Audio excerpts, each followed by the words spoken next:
E no Visão da Política de hoje, nós vamos conversar com o Dr. Danilo de Freitas, advogado eleitoralista. Dr. Danilo, seja muito bem-vindo ao Visão da Política mais uma vez e obrigada por ter aceito o nosso convite. Eu que agradeço mais uma vez estar aqui podendo satisfazer as curiosidades eleitorais, que devem ser muitas. Muito obrigado pelo convite mais uma vez.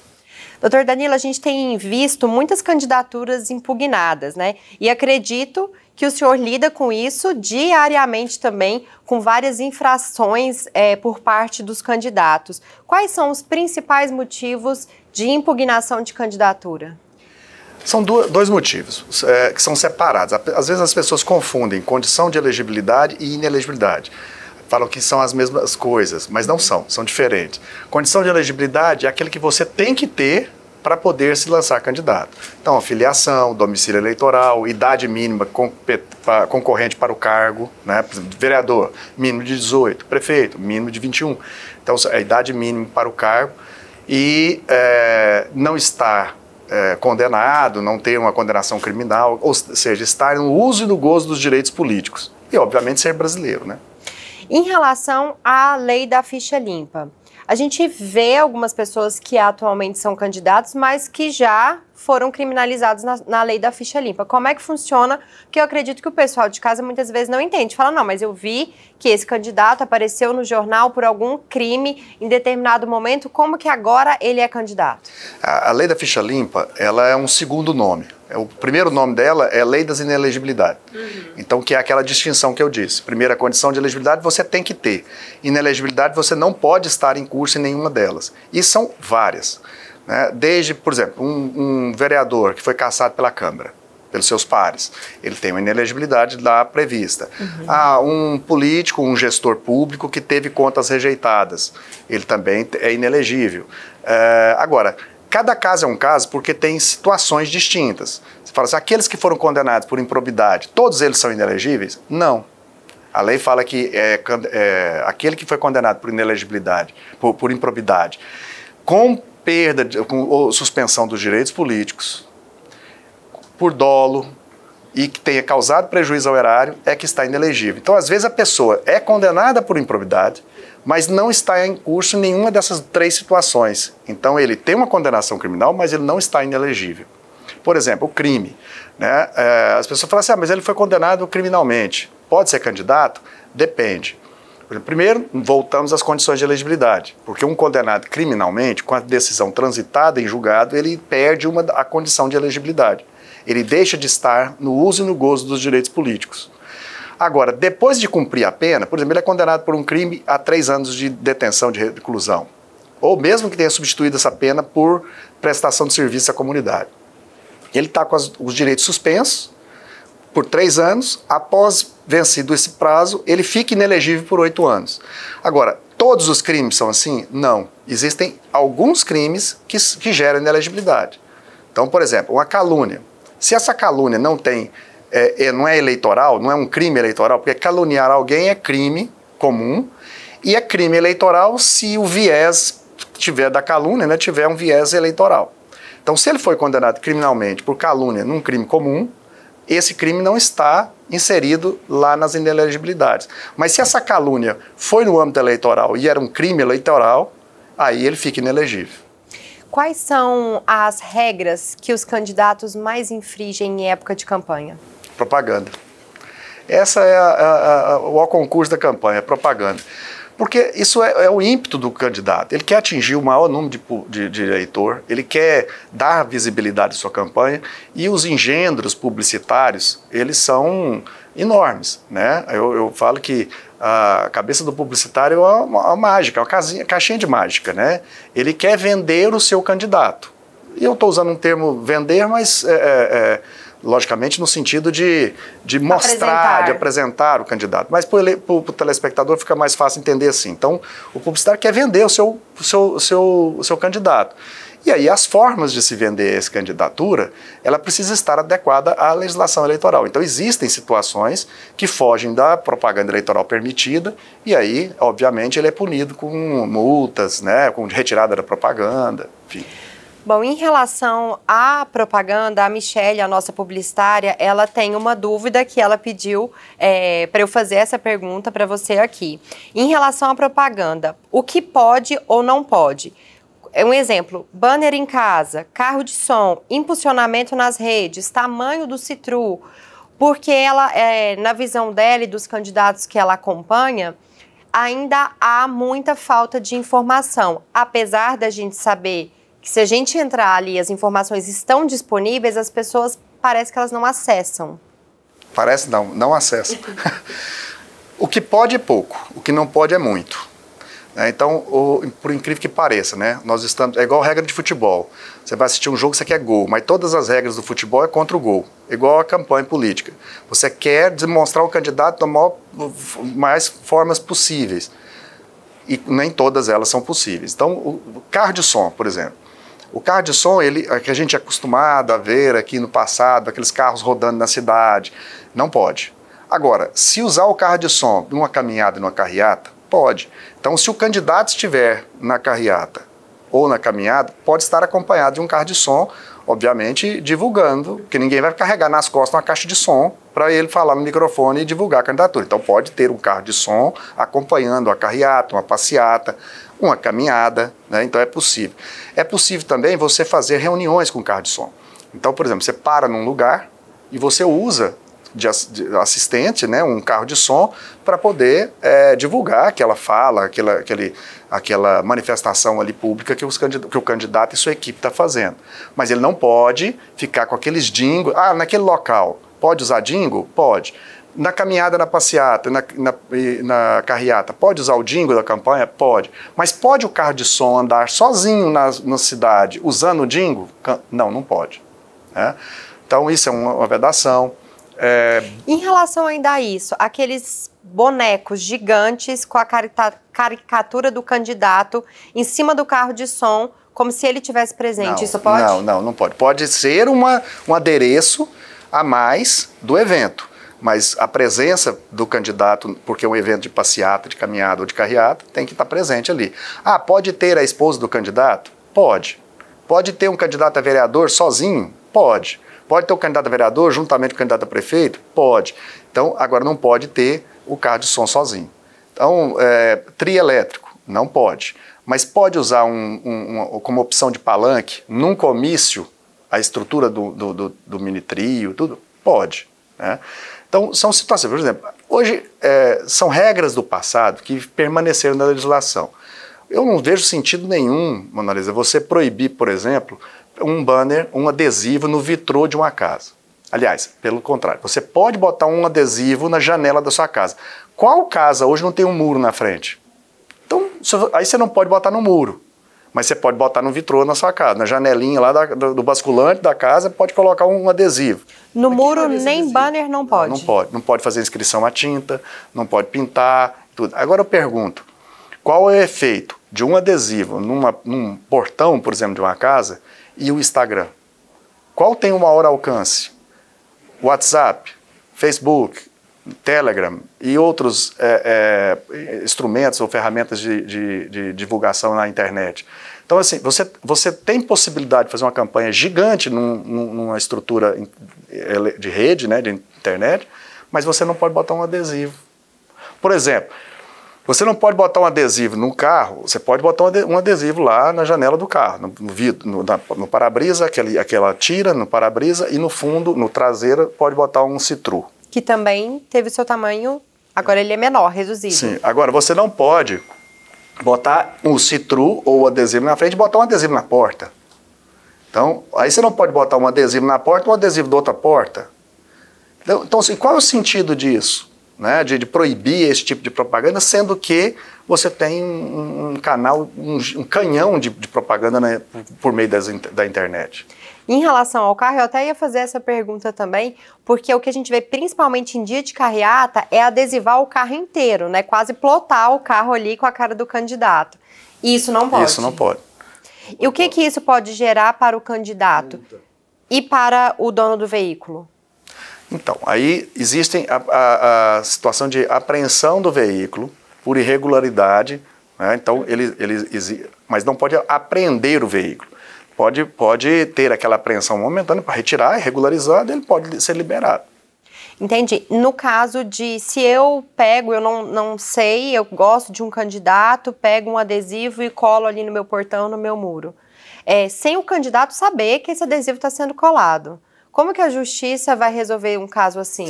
Ao acionar o candidato, ele providencia a retirada. Então, ele pode ir ao local com a equipe, ou alguém da equipe dele, e falar, olha, você não pode, tira aí. Então, para ele, fica isento a multa. Agora, para o eleitor que fez a propaganda irregular, porque você tem o responsável e o beneficiário. Então, só pune o beneficiário se comprovado que ele tinha conhecimento, ou ele autorizou, ou ele mandou fazer e tudo. Sem essa prova, você não pune o beneficiário, mas você pune o responsável. A gente viu muito isso na campanha do Bolsonaro. A gente viu muitas pessoas fazendo campanha para ele em seus grupos, sem que ele não soubesse, não enviasse dinheiro de fato para esses grupos. Como é que fica um caso desse? A propaganda voluntária do cidadão, ela é permitida. Então, ele tem a liberdade de expressão de fazer o que ele bem entender e vai responder por esse bem entender que ele teve. E aí ele pode gastar quanto dinheiro? Não.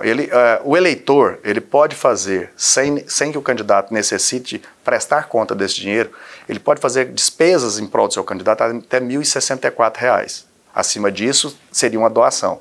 Aí precisaria, então, de ter ela transitar pela conta, com recibo eleitoral e tudo. Agora, até R$ 1.064, ele pode fazer uma despesa sem que o candidato nem precise ficar sabendo. Ele pode fazer uma despesa ali.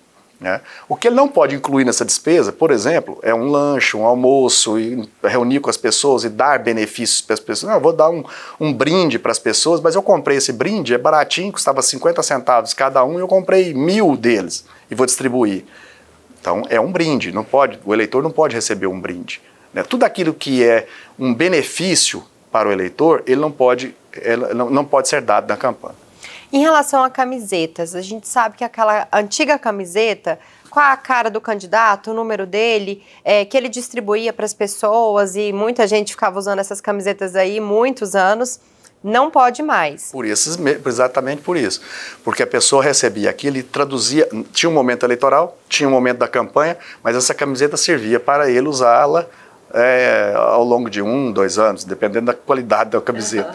Então, é um benefício. Então, a justiça proibiu essa camiseta fazer. Uma coisa que é, por exemplo, o showmício, né? O outdoor está proibido. O outdoor está proibido. Engenhos publicitários que se assemelham ao outdoor também estão proibidos. Showmícios ou assemelhados está proibido também.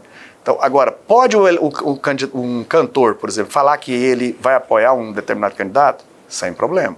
Ele só não pode até fazer. Agora, nessa eleição, teve uma novidade, que é o artista fazer o show, o candidato fazer o show com o artista, para arrecadação de recursos. Mas é uma situação diferente do showmício, porque ali está avisando, olha, você vai no show que o partido está fazendo para a candidatura de fulano de tal, você vai pagar R$1 o valor do ingresso, mas isso é para a candidatura, tá? Aquela pessoa que tem aquele artista como fã, como ídolo, ele vai pagar o ingresso, mas ele pode até não concordar com aquele candidato. Mas para ele ir para o show, eles têm que saber que aquele dinheiro que ele está dando no ingresso vai para a campanha do candidato, que talvez não seja o dele. Mas ele tem que ter consciência disso. Já o showmício é diferente. Showmício é uma dádiva do candidato para a população. Todos vão de graça e assistem o show. Então é um benefício proibido. Em relação ainda às vestimentas, essas camisetas não podem mais.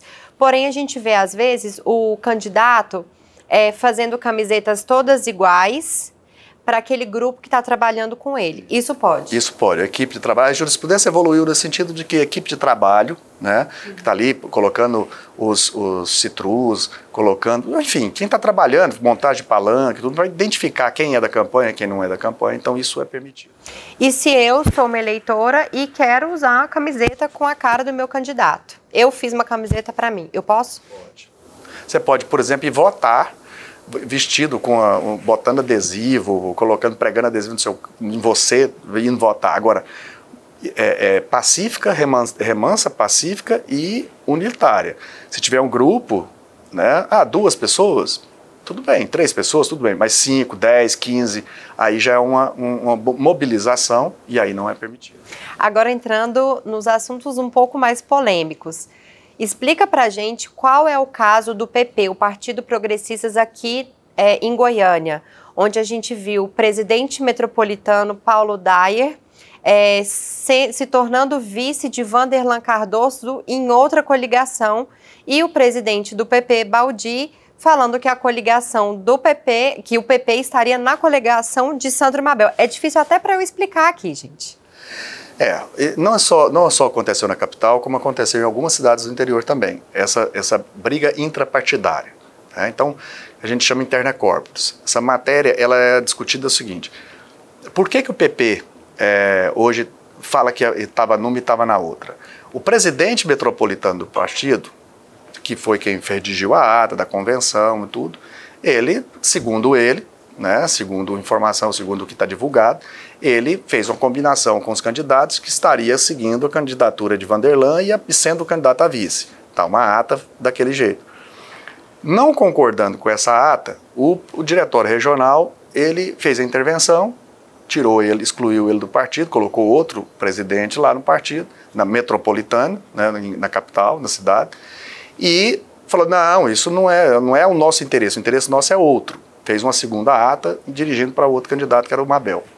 A Justiça, então, entrou na Justiça, e a Justiça, então, disse que aquela decisão que interveio no partido, ela não era legal, porque não foi dada ampla defesa, não foi dado contraditório e tudo, e então ele indefere, ele suspende os efeitos daquela decisão. Consequentemente, volta a valer a configuração anterior, o presidente anterior, metropolitano, que tinha uma ata com o Vanderlan. E é essa ata que está sendo levada em conta hoje para o registro de candidatura. Então, neste caso, Vanderlan Cardoso pega o tempo de TV do PP? Sim. Até que haja uma decisão definitiva sobre esse imbróglio, todos os efeitos eleitorais da configuração que está hoje, ela persiste. Tempo de TV, tempo de rádio e TV, né? Então, isso permite...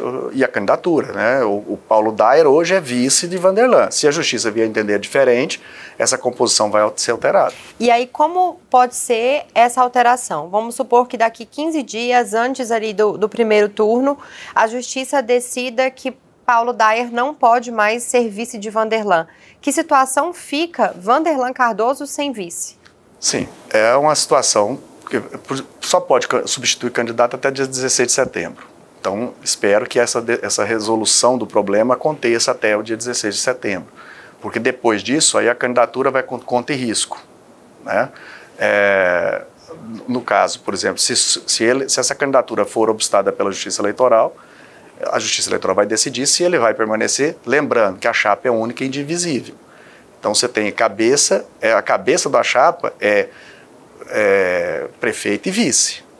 Então, a Justiça vai ter que decidir se nessa situação que ela depois exclui, se ele vai poder alterar a composição dessa chapa ou não.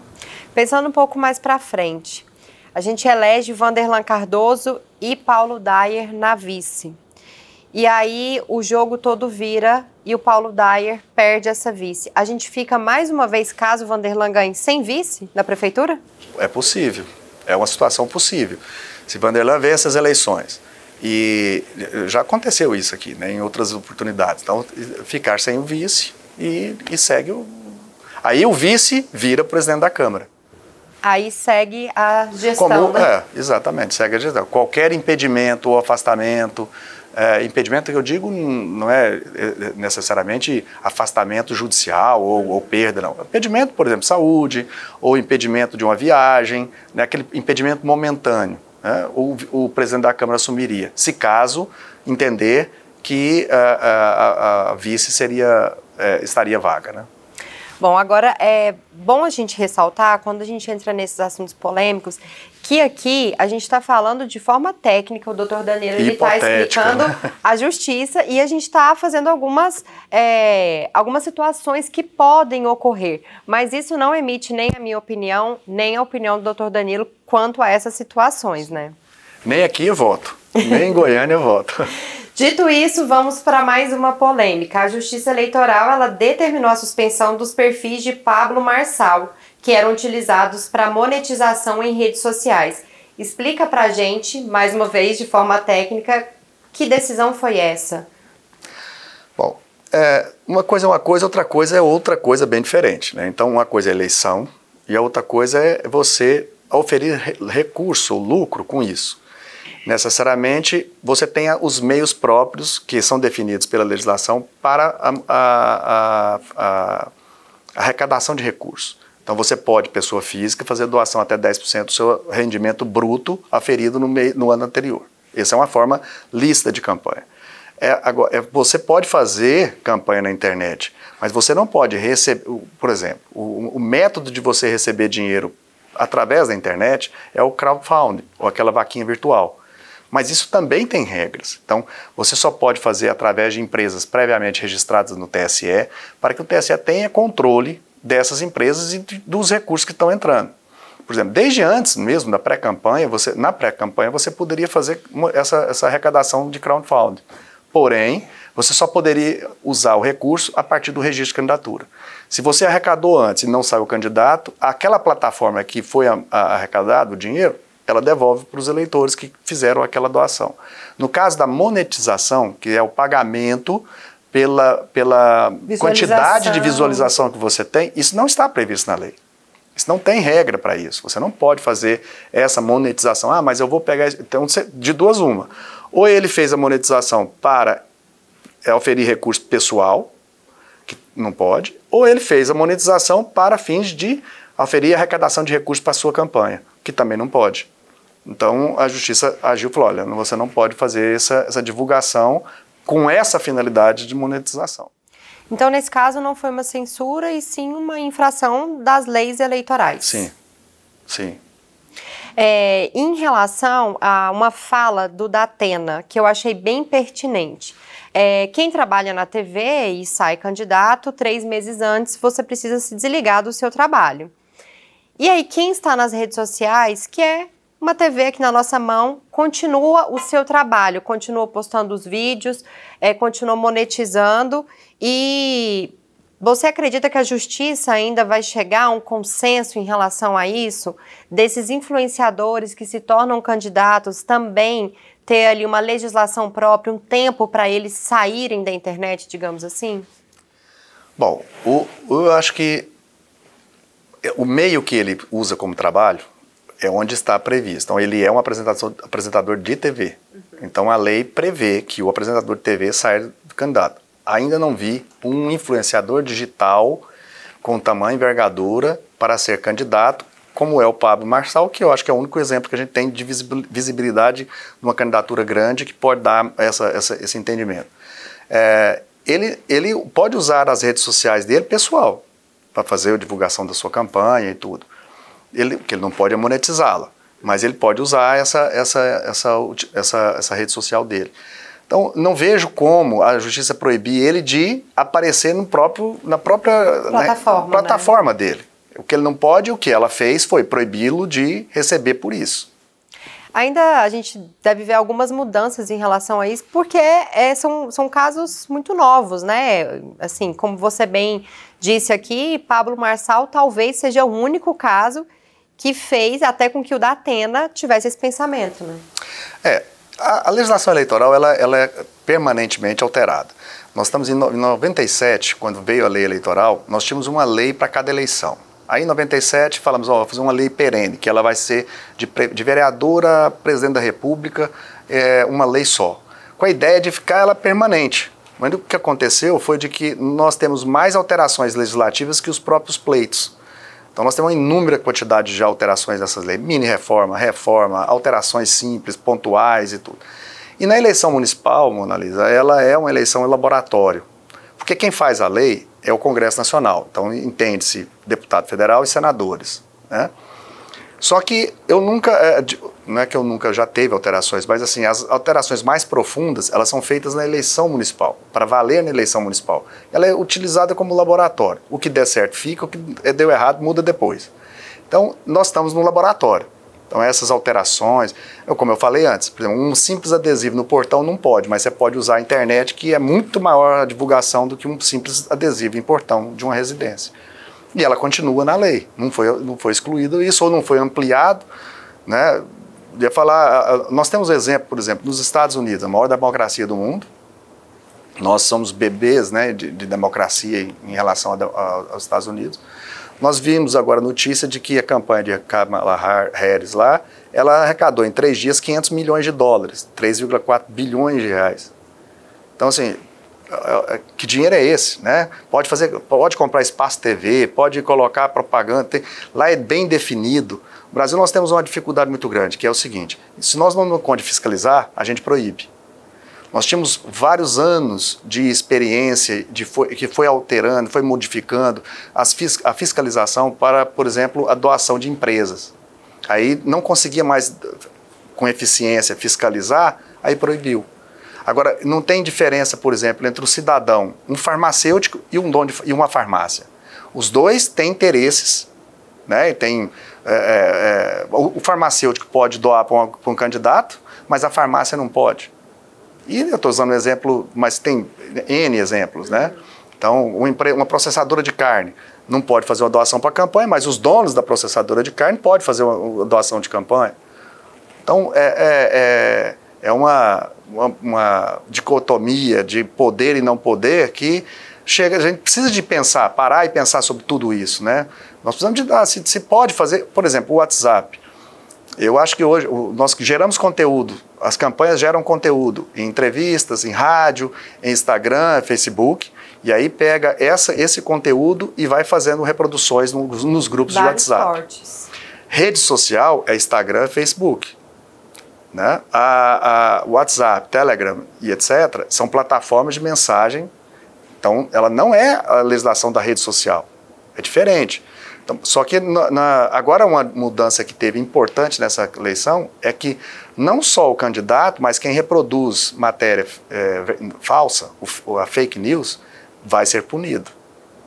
Então, aquele que simplesmente, não, eu recebi isso aqui, mas nem olhou, nem verificou, e já passou pra frente. Já republicou, ele pode ser punido agora. Antes ele não podia. Então, essa alteração eu acho que é importante. Porque por mais que a gente divulgue que não pode fazer fake news, ainda é feito fake news aos montes na campanha. E o pior, agora criou-se a deepfake, né? A inteligência artificial. O uso da inteligência artificial para mudar conteúdo, mudar fala, nós dois estamos falando aqui sobre um conteúdo legal, legítimo e tudo mais. Usando a inteligência artificial, as pessoas podem usar a nossa imagem, a nossa fala, o jeito de falar, o tom de voz e tudo, e produzir um conteúdo diferente.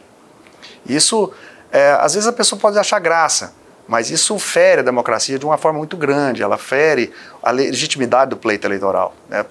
As pessoas precisam de ter consciência disso, precisam de fazer a campanha certa. Né? Para a gente finalizar, qual é a sua visão da política? A melhor possível.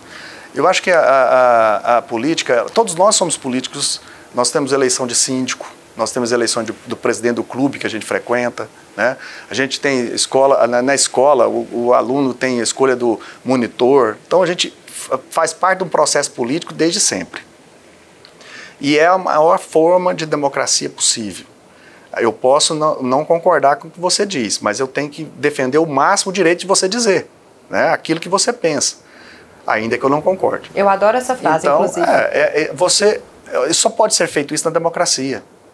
A gente tem visto aí num país vizinho nosso aqui, que se diz democrata, porém não pratica nada de democracia. Né?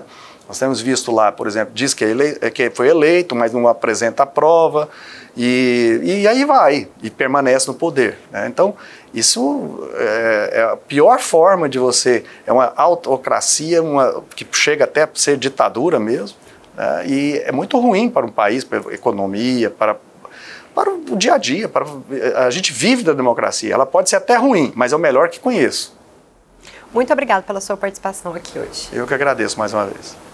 O Visão da Política de hoje fica por aqui. Eu convido todos vocês para continuar acompanhando a programação da TV Assembleia Legislativa e até mais.